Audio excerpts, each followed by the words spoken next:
One of the 3 original Tier 7 battleships that came to World of Warship Legends, Vanguard is now known to us affectionately as Buffguard because of her numerous patches and buffs. Have they helped her over the years? Let's find out.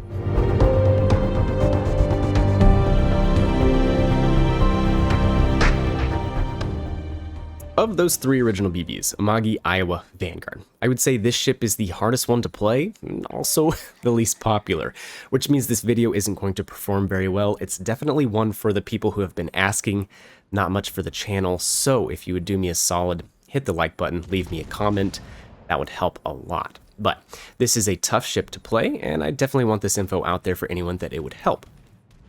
Now, her being hard to play, is that why this ship got buffed so much? I would say partially so. We've seen some legend ships get special treatment if they are underperforming or if the player base is having a hard time with them, sure. But either way, this ship is in a great place right now, without a doubt. So I'm going to show you 2 games in the background. One game, Islands of Ice, the other on Sea of Fortune. Both really great games that can give you some pointers on how to play the ship, and I'll also point out what not to do. As for my build, aiming systems, rudder, concealment, and MBM3.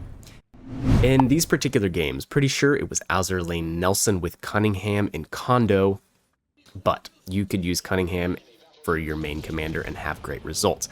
I would say the inspirations that would help you the most would be one commander for an accuracy buff, either Iachino or Azur Lane Scharnhorst, and then after that, do something for speed or concealment. Guaprat, Kondo, something like that to help your survivability or your mobility around the map.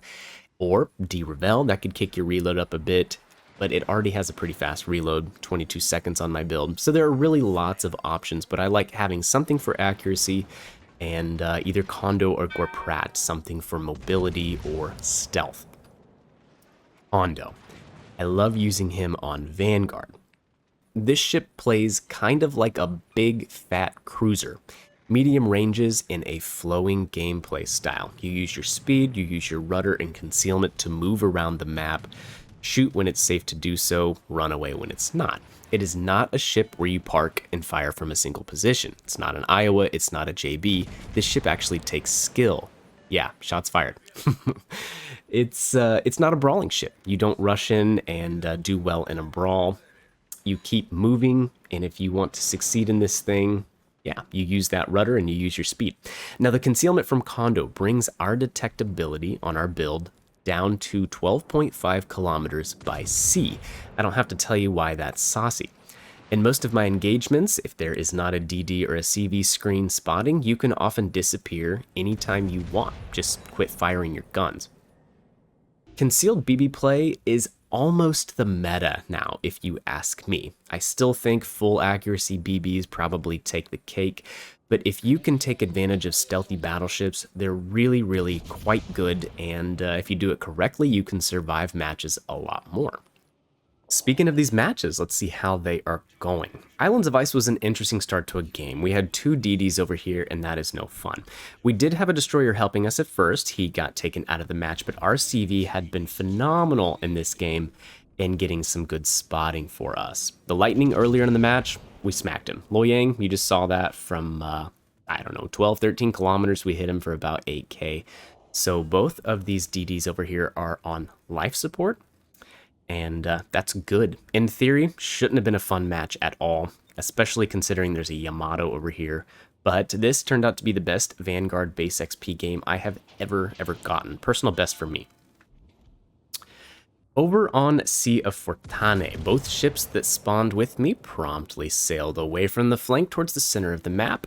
So that's no fun. On top of that, the Reds really overloaded this side. At one point, there were 7 ships coming over here, and that is why I kind of turned and hightailed it out to the flank a little bit. The New Orleans and the Miyoko, they had been flirting with death for the whole beginning of the match, and the Miyoko finally got what was coming to him. The thing is, RNG will always catch up to you. There's only so many times that you'll get lucky and the shells won't land right, but the Miyoko finally got taken out of the match. We make use of our reload booster here. I don't see any good opportunities for cruisers that I'm going to need it, so we might as well get as much health off of this Nagato as I can. Speaking of the cruisers and smacking them, you have short fused AP shells that we are used to with most of the British battleships, except a few such as the Warships, I believe. Yeah, just the Warships. If there's another one I can't remember, you can let me know in the comment section down below. But these AP shells are fantastic against cruisers, and there have been many a Minotaur as well that found their way on the receiving end of a dev strike. On that note, the Islands of Ice game, it was from a month or so ago before the update. Nowadays, you're not going to see any more of these legendary tier ships. So the Minotaurs, which were a favorite snack of Vanguard, are no longer. Now, after all of this time, we might wonder how the statistics of this ship stacks up to the other battleships at tier 7, because mind you, when this ship came out, there was only Amagi, there was only Iowa. Now there are 26 battleships currently residing at tier 7s, premiums, techs, and ones that you'll never be able to buy again, such as the JB and the Lenin. But hold your horses, because on Islands of Ice, I'm doing something really, really stupid. Desperate times calls for desperate measures. The Luoyang, he finally died. There's still a Lightning out here and a Yamato, and it's just me. So the only chance I possibly had of winning this flank was, again, doing something stupid, and that is brawling with the Yamato. We fire the guns a little too fast, so all 4 back guns bounced off of his cheek, but all 4 front guns found the Citadel. So we are going to hopefully get our shot off before he gets his shot off. Basically, whoever shoots next probably wins, as the Lightning continues to pepper us from way back there. Wait your turn, Lightning. Back guns. We got him. Vanguard is not a great brawling ship. Again, the gun firing angles are not good. Your armor isn't going to stand up to, you know, especially Yamato shells very well. And later on, you'll even see a Flander getting the better of me in the close range fight on Sea of Fortane. Lightning, your time is over, my friend. We fire the guns and we get him out of there. So we finished off this flank, we'll get a cap, and things are looking pretty good on Islands of Ice. Now, back to the health points for Vanguard. She has a big HP pool and strong heals. In fact, if you add them up, her effective HP health is 120,000. That is the healthiest battleship at tier 7. Pretty darn good. I will say she kind of needs it though. Like we mentioned, the armor scheme is not that robust. And it mostly comes down to her large citadel that is exposed. A huge nose of 32mm armor, a massive superstructure that is, well, it's very British. And a transom stern. That's right, that flat butt you see sometimes on British ships is called a transom stern. And it's really easy to get AP shells through it, so don't go flashing your aft to too many people. Gun DPM, it's fantastic thanks to the fast reload. She's #1 for AP at tier 7 and 6th for HE slinging. Shell selection is going to be a big part of your gameplay, mind you. You don't have much in the way of overmatch potential, obviously, with 380mm guns. So just like a heavy cruiser, watch for broadsides to sling AP and use your HE to pummel bow in BBs that are being stubborn and, well, playing the game right. The HE shells, they're not nearly as good as Monarch, Lion, Nelson, or Conqueror. Really, I'd say this is an AP battleship. Again, the short fuses means cruisers are your favorite target. Your ability to pin thick armor at long range is not great, though. You will notice it. The fire chance for the HE, 42%. And that's pretty tasty. So slinging some HE every now and again at battleships is a fine tactic. AA on Vanguard, no slouch. On Sea of Fortane game, we end up with a Clear Skies medal. 5.2 kilometer range, that's one of the best battleship ranges for AA at the tier, and DPS is 439, so slightly above average as we finally get to try to take our revenge on the Implacable here. The game on Sea of Fortane essentially is, I would say it's over. We have the cap advantage, and if our Veneto beats the Iowa in the 1v1, which I know he's going to do it, I feel it in my bones, then we're fine. I can kill the carrier, try to ram the flounder, game over, right? This ship goes 30 knots, so pretty quick, and she has the fastest rudder shift of any tier 7 battleship at 13.4 seconds. This is 100% necessary because Vanguard has some of the worst firing angles you can find in this game. It's why a fast-moving, flowing battleship gameplay style is necessary, so you can swing your guns on target, fire, and then swing away to avoid catastrophic damage.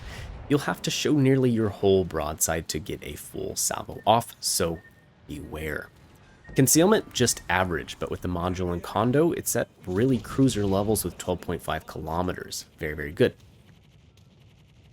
Back on Islands of Ice, I would say this game is essentially over. That's why I didn't show a lot at the end of it. After we took over a cap, it was really just sailing into the middle, resetting Odin on the caps, and trying to find their pesky carrier.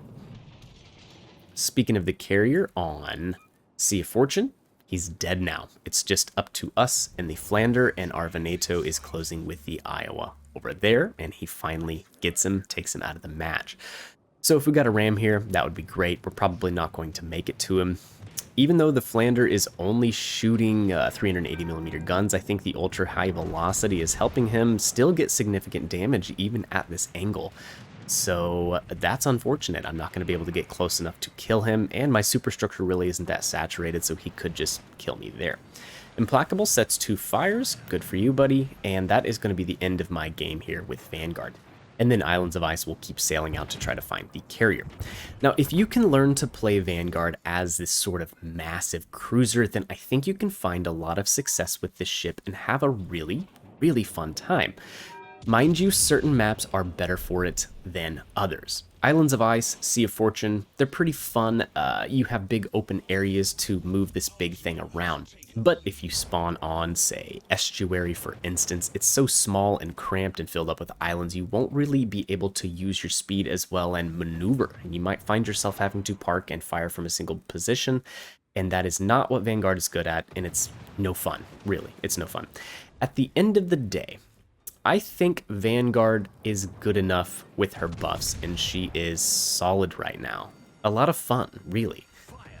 I don't know why she gets so much grief. I think it's just because of, you know, the difficulty in playing. It's so much easier to play in Iowa or Massachusetts, where you don't have to do a lot of maneuvering, and you just keep your bow pointed at people.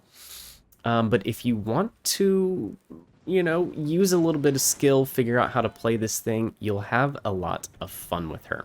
Of course, curious what you guys think. Do you play her a lot anymore? There's a lot of other ships that you could be playing, but let me know in the comment section down below. I would love to hear from you, and let's check out the scores for the end of these games. On Islands of Ice, we did pretty decent. Like I mentioned, this was a personal best for me, and I think it was around 3,500 base XP, so not a bad game. And 2,800 on C. If you want to join the channel, hit the subscribe button with the notification bell on to always be caught up on updates, ship reviews, and even tutorials on how to play the game. With that, I'll catch you guys in the next one. See ya.